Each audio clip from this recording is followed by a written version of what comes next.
Good morning, good morning, good morning, good people. Today is Tuesday, July 29th, 2025. It's about 6 a.m. as usual.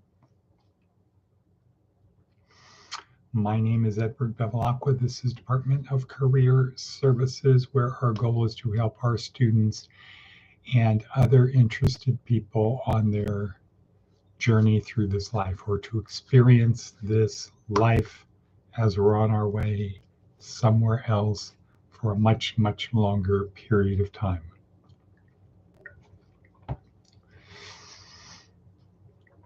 And let's see. Today's theme is self-imposed blindness. What? Why would anybody do that? Exactly. Okay, before we get to that, though, let's look at the advice from an 80-year-old. Don't burn bridges. You'll be surprised how many times you have to cross the same river. Good morning, what not a bevy. How are you today? How is you? How is Ewans, as Lucy would say?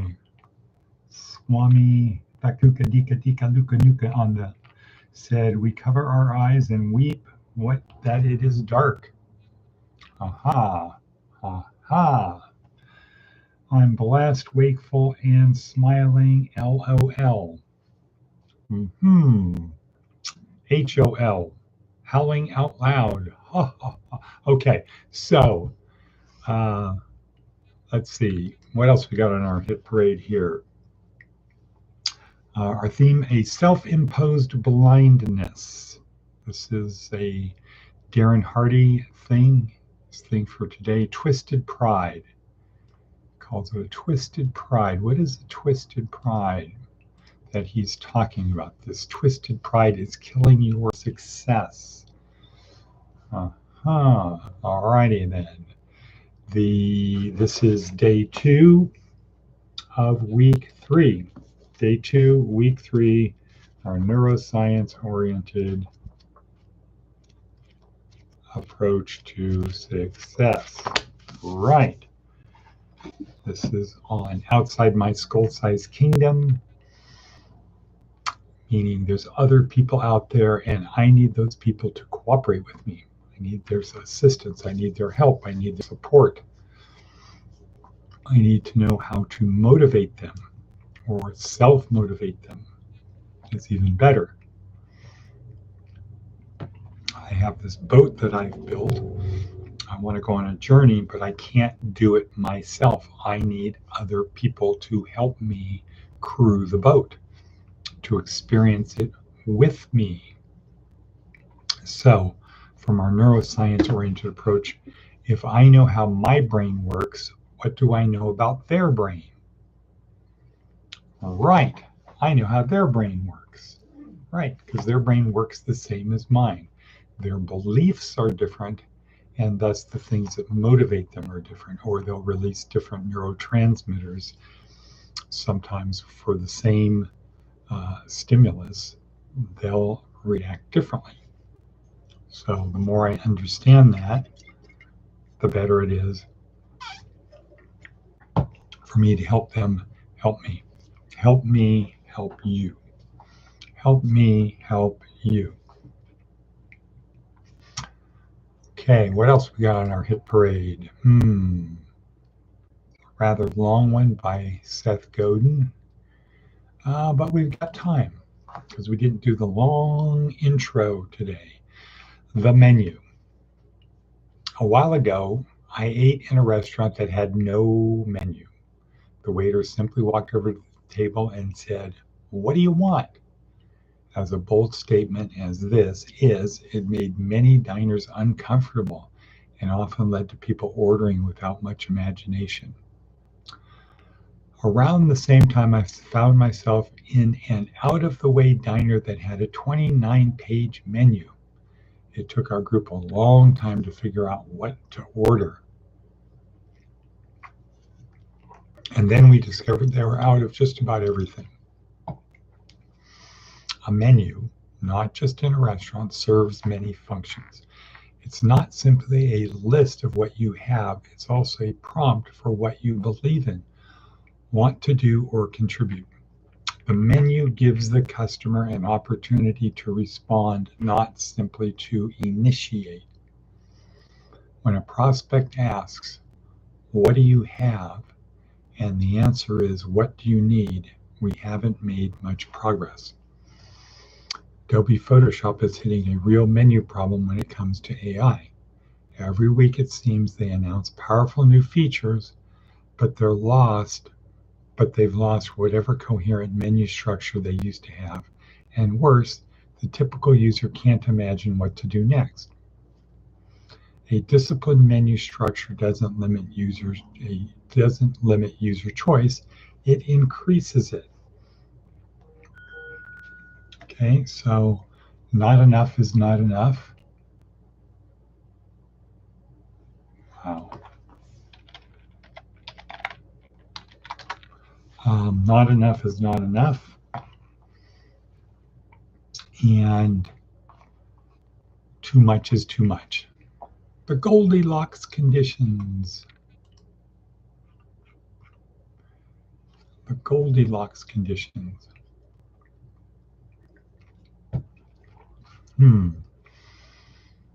So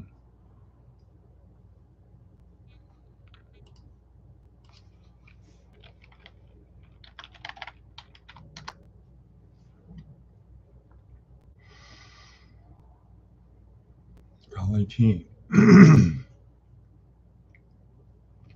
Matt dropped off Bob. Where is the question?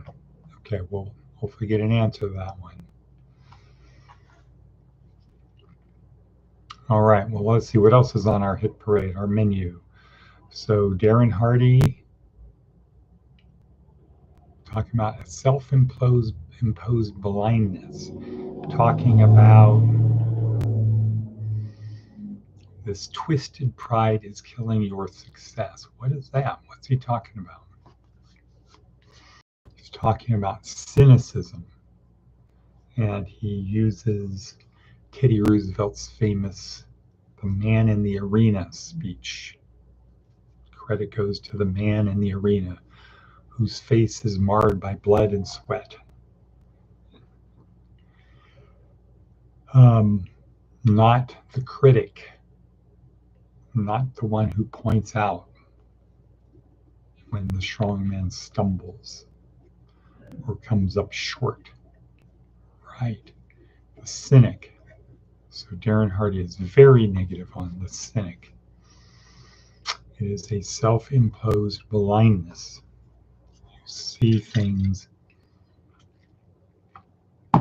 instead of the possibility, you see the shortcomings.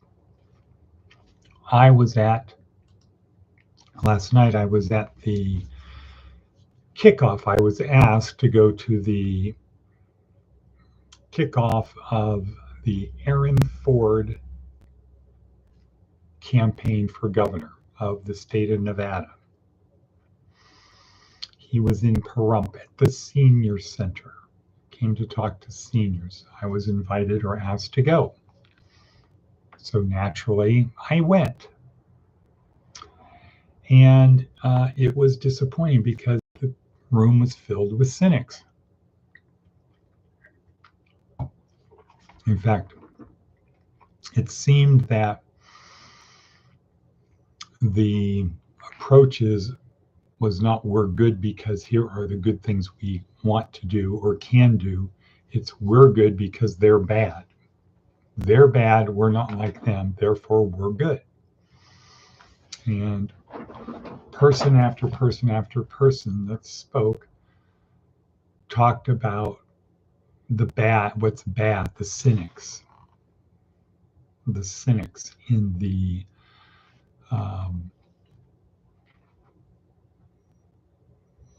the room was full of cynics talking about how bad President Trump is, Governor Lombardo is, the system is, it's corrupt, it's bad, cynical.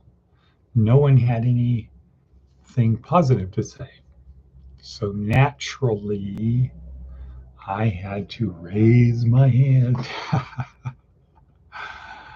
and ask the Attorney General for some of his thoughts about how to help the homeless.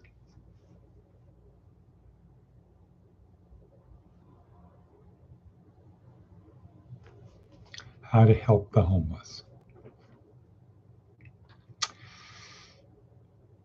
And he led with, it's the silver state, but there's no silver bullet. I'm going to talk to people. I'm going to listen to people.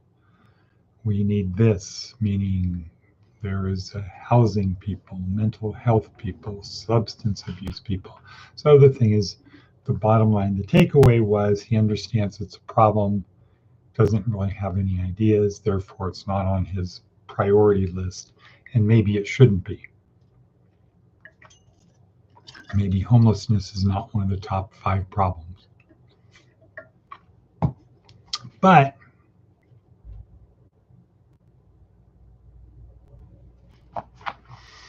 when his campaign manager, I guess,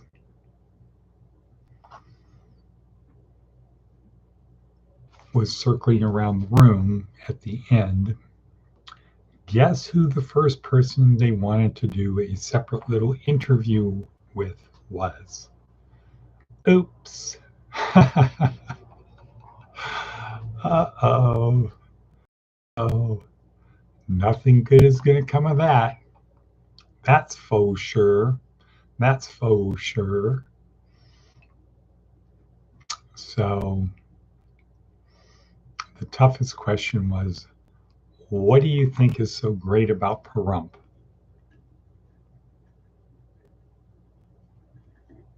And needless to say, that interview will end up on the cutting room floor. But it's interesting how this works. Because in a room with about 50 people, the very first person they went to for interview after was moi, the person who uses the neuroscience oriented approach to success. And then they said, is there anyone else you suggest in there? Meaning what? Or implying what? Yeah, we can't think of anyone else to put on there. And the people who spoke up were rambling and non-compelling. Whereas I made it a point to wear my NAN, my National Action Network pin on my shirt and to talk about NAN. Ha. See? Thinking about that. And it was interesting when I walked in, when I came in the room, one of the leaders of the Democrat Party said, I'm surprised to see you here. Why are you here? So naturally I said, well, because I'm a Democrat. And she said, I don't believe that. And I said the only thing I could say, which is, well, go online and check it out.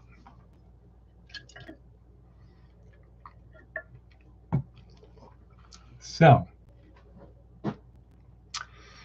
yeah, it works. So it works. It works. If you do these things, it works. If you look at the people and you can tell by how their body is. What's important, Aaron Ford is tall and thin, looks athletic, seems happy. The other people in the room were old, tired, cynics, complaining about the others, but not really doing much other than complaining. And I certainly didn't see any Christians in the room. Hmm.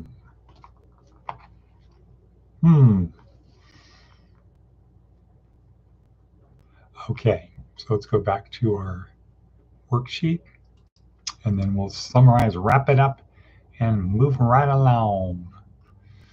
Right. Okay, so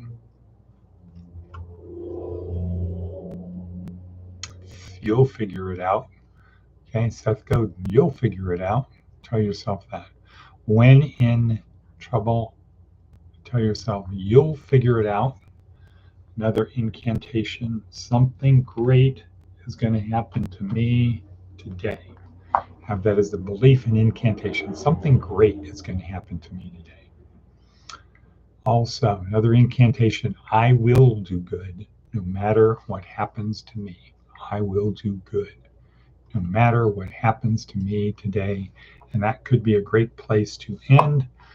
I was on the Peloton this morning. I already did my 20 minutes of bike and my stretching. So all I have left is my other stuff. And yeah, so I am going to say and cut. So we're going to end it for today. Most important thing, create a routine and then repetition, repetition, repetition. That's the main point of this podcast. Well, the big deal is the worksheet down below. However,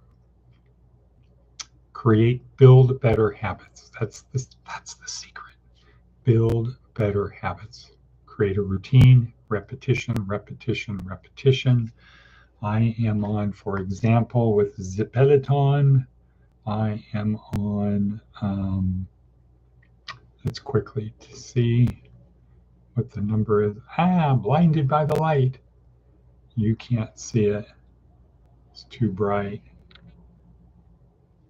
But it says 583 days streak. So I haven't missed riding the Peloton for 583 days. Keep it going. What? Yeah, repetition, repetition, repetition. Create a routine and then repetition or repetition, repetition. So that 583 days is a lot less than my prayer thing, which is, what does it say? 735 days.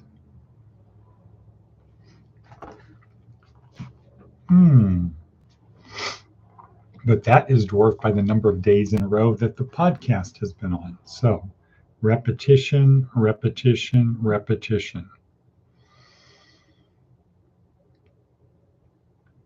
Okay, so I'm going to say and cut. Getting a lot of text messages all of a sudden. And cut. Thank you, people. Shivas and shalom.